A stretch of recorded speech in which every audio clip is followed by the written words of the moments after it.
शांति 29 सितंबर 2025। बाबा की मुरली का सार। मीठे बच्चे, बाप आए हैं तुम्हें ज्ञान का तीसरा नेत्र देने, जिससे तुम सृष्टि के आदि मध्य अंत को जानते हो।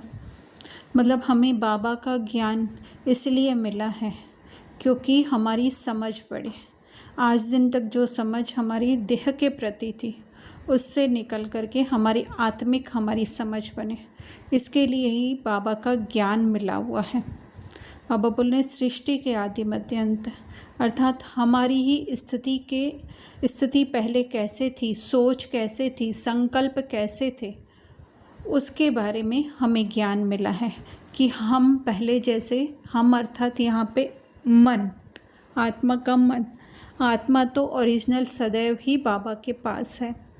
तो आत्मा का मन जो है पहले आदिकाल में जो है वो सत्य में स्थित था, लेकिन वो सत्य के साथ सत्य में स्थित होते हुए भी जो है उसे असत्य अर्थात देह का तो संग करना ही पड़ रहा था। उसकी बुद्धि जो है वो कहीं ना कहीं वो देह में माइन्यूट सी एकदम ग्रेसफुली जो है धीरे धीरे धीरे करके उसमें अटकती गई। तो उसी अनुसार जो है उसके संकल्प भी जो है वो चेंज होते रहे अधिक से अधिक। ये ऐसे है कि जैसे कि बहुत दूर जो है वो कोई चीज़ है वो धीरे धीरे जो है वो पास आती जा रही है, जिसके लिए बाबा कई बार चंद्र की कलाएं कहते हैं कि चंद्रमा की कलाएं भी क्या होती रहती हैं, कम। तो हमारी भी बुद्धि जो है वो धीरे धीरे आत्मा से, मन से निकलकर, ओरिजिनल स्थिति से निकलकर धीरे धीरे देह में फंसती गई। और उसी अनुसार जो है जैसे कहा संकल्प, और अब आते आते जो कलयुग का अंत आ चुका है, स्क्रिप्ट अनुसार ड्रामा का अंत आ चुका है, तो पूरी हमारी बुद्धि जो है वो देह में फंसी हुई है। तो यही है सृष्टि के आदि मध्य अंत का को जानना। फिर बाबा प्रश्न पूछ रहे हैं, शेरनियाँ शक्तियाँ ही कौन सी बात हिम्मत के साथ समझा सकती हैं? तो शेरनी और शक्तियाँ बाबा किसे कह रहे हैं? उस हमारे मन की स्थिति को कह रहे हैं, जिसमें जो है वो ज्ञान मिलने के साथ साथ जो है उसका वो स्वरूप बनता गया, और स्वरूप और निश्चय भी होता गया कि हम ओरिजिनल आत्माएं जो हैं वो बाबा से ही निकली हुई हैं। मतलब ओरिजिनल हम आत्माएं जो हैं वो बाबा के समान ही हैं। जब जो ये स्थिति में स्थित रहते हैं, इस समझ के साथ जो है वो किसी को समझाते हैं, उसी को ही बाबा ने कहा शेरनी शक्तियाँ। तो बाबा उत्तर दे रहे हैं, दूसरे धर्म वालों को यह बात समझाना है कि बाप कहते हैं तुम अपने को आत्मा समझो, परमात्मा नहीं। अर्थात कि हम एक लिमिटेड है ना, दूसरे धर्म वाले अर्थात और किसी को भी समझा सकते हैं, या अपने अंदर ही जो हम लोगों ने अलग अलग अपने धर्म बना करके रखे हैं कि मैं फलाना हूँ, मैं हिंदू हूँ, या मैं एक माँ हूँ, है ना, एक बहन हूँ, या एक लिमिटेड हूँ। लिमिटेड अपने संस्कार, स्वभाव जो हम समझते हैं, सोच, गुण, विशेषताएं, कमज़ोरियाँ समझते हैं, वो भी हमारे अलग अलग धर्म हैं। उसको समझाना है कि बाबा ने कहा है कि ये सब जो है वो मन के हैं, है ना, वो लिमिटेड माइंड के हैं, पर उससे जो है तुम अनलिमिटेड जो है वो बाबा के समान आत्मा हो। परमात्मा नहीं समझना है हमें कि है ना, वो जो बाबा एकदम जो हमेशा देह से न्यारे रहते हैं, उनकी मतलब ये एक्चुअली में है ड्रामा अनुसार ही, तो वो हमेशा जो देह से न्यारे रहते हैं वो नहीं समझना है, या ऐसे कहें कि हम वो हायर कॉन्शियसनेस में जो है वो टिकने का अभ्यास करना है। तो अपने को जो है वो लिमिटेड माइंड न समझ करके जो है उस अव्यक्त स्थिति में स्थित होना, अपनी आत्मिक स्थिति में स्थित होना, जिससे हमारे देह के बांध टूटते जाए। तो बाबा कह रहे हैं ऐसे समझने से जो है वो मुक्तिधाम में अर्थात संकल्पों से हम छूटते जाएंगे, विक्रम विनाश होंगे। विक्रम विनाश नहीं हो सकते हैं अगर हम देह में डूब करके परमात्मा समझते हैं स्वयं को। हम ये एक तरीके का ऐसा है इल्यूशन है ना। ज्ञान मिलने के बाद हमें ऐसा लगता है मैं तो हूँ ही बाबा के समान संपूर्ण आत्मा, मैं जो चाहे वो करूँ, पर वो स्वयं को और करने का सब कुछ अपने को देह अनुसार। तो अगर हम लोगों ने स्वयं को देह में समझ कर देह के अनुसार कर्म करके और समझा आत्मा जिसमें कोई भी वो स्थिति हमारी नहीं है, लेकिन हम समझते हैं आत्मा, तो बाबा कहते हैं इससे तुम्हारा देह का बांध नहीं टूटेगा, अर्थात विक्रम विनाश नहीं होंगे। तो यह बात हिम्मत से जो ज्ञान में जो परिपक्व हो गए हैं, उस स्थिति में स्थित हो गए हैं, वो समझा सकते हैं। बाबा कहते हैं समझाने का भी अभ्यास चाहिए। तो वो अभ्यास दिन भर हमें करते रहना है कि मैं देह नहीं आत्मा हूँ। फिर ये स्वयं को धोखा नहीं देने का है ना। स्वयं के साथ चीटिंग नहीं करनी है कि देह में हम लिप्त होकर के कर्म करते रहें और कहते रहें कि हम बाप समान आत्मा हैं। तो उसी को ही बाबा ने कहा परमात्मा नहीं समझना। धारणा में बाबा पुरानी दुनिया खत्म होने का कह रहे हैं। तो पुरानी दुनिया अर्थात ये संकल्पों की जो हमारी पुरानी दुनिया है, पूरी बनी हुई हमारे अंदर ही है, वो जो है अब पूरी होनी है। तो इसलिए इसका संन्यास करना, अर्थात मैं ये हूँ ही नहीं, ये संकल्प नहीं हूँ।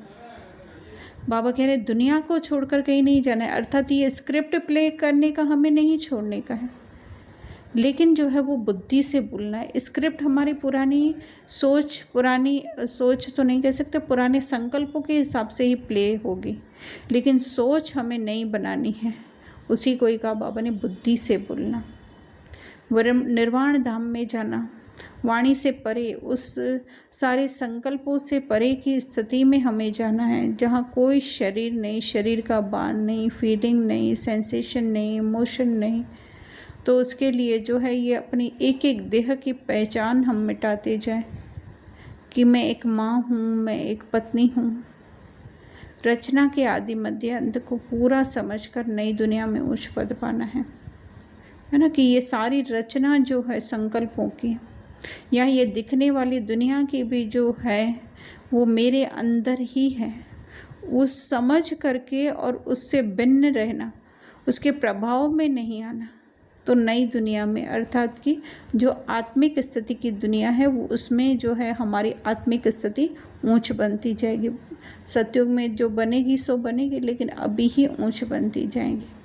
वरदान किसी भी आत्मा को प्राप्तियों की अनुभूति कराने वाले यथार्थ सेवादारी भव। तो बाबा कह रहे हैं हर आत्मा को उसकी भावना प्रमाण फल देना है। तो क्या हम ये जान सकते हैं? हम तो अपने रोल के हिसाब से कहते हैं कि हमें तो नहीं पता है कि किसको क्या चाहिए करके।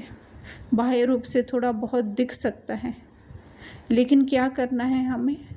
हम जो हैं स्वयं को वो सब सारी पहचानों से भिन्न आत्मा समझें और बाबा जो ऊंचते ऊंच है उनको याद करें, और साथ ही साथ हर आत्मा को भी जो उसी दृष्टि से देखें कि ओरिजिनल आत्मा जो है, हर आत्मा जो है वो हर इच्छा, क्रोध, लोभ, मोह सबसे मुक्त है।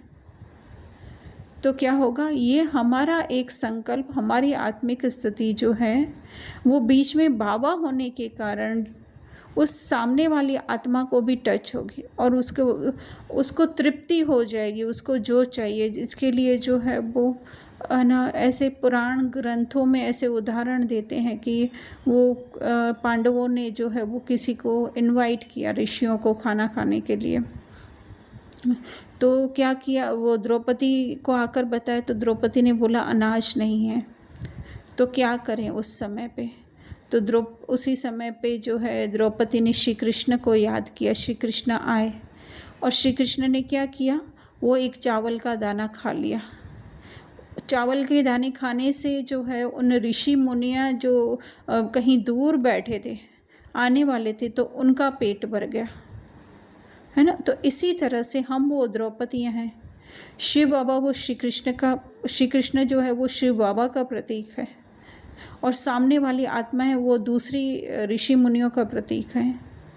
तो अगर हम बाबा को याद करेंगे तो उन आत्माओं को जो भी चाहिए होगा वो अपनी प्राप्ति का अनुभव करेंगे। इसलिए बाबा कह रहे हैं त्याग, तपस्या और सेवा के कंबाइंड रूप।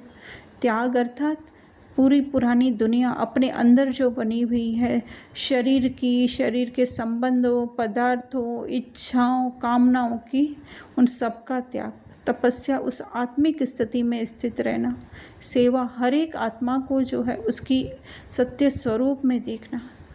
तो उसी को ही बाबा इस कंबाइंड रूप को यथार्थ सेवादारी कह रहे हैं। सही अर्थ में जो जिसको जो मिलना है मिल जाएगा। स्लोगन, नम्रता और धैर्यता का गुण धारण करो तो क्रोधाग्नि भी शांत हो जाएगी। जब ये हमारा एक संकल्प कि मैं तो हूँ ही सदैव नम्र, ओरिजिनल आत्मा में स्थित रहकर ये जब हम संकल्प करेंगे कि मैं हूँ ही सदा नम्र और मुझे कुछ कहीं जाना नहीं है। धैर्यता क्या होती है, क्यों होती है, अधैर्यता क्यों होती है? जब हमें कहीं पहुंचना होता है या हमें कुछ चाहिए होता है, कुछ मिलना नहीं होता है, तो ये मिल जाए मिल जाए मिल जाए, पहुंच जाऊं तो अधैर्यता होती है। लेकिन मैं तो हूँ ही सदैव संपन्न, नम्र अर्थात कि मैं हूँ ही। नम्रता अनम्रता कब आती है ना? जब किसी के ऊपर हमको ऐसे होता है कि इसको सुना दो, है ना, पर मैं तो हूँ ही ओरिजिनल, तो मैं हूँ ही सदैव जो है वो ये इन सब भावों से मुक्त, अनम्रता या अधैर्यता से मुक्त। जब उस सारी अपने उस शरीर से, उस सोच से हम अपने आप को डिटैच कर देते हैं जो देह की हैं, तो क्रोध भी तो देह में ही है ना, तो वो क्रोध भी क्या हो जाता है, ऑटोमेटिक शांत हो जाता है।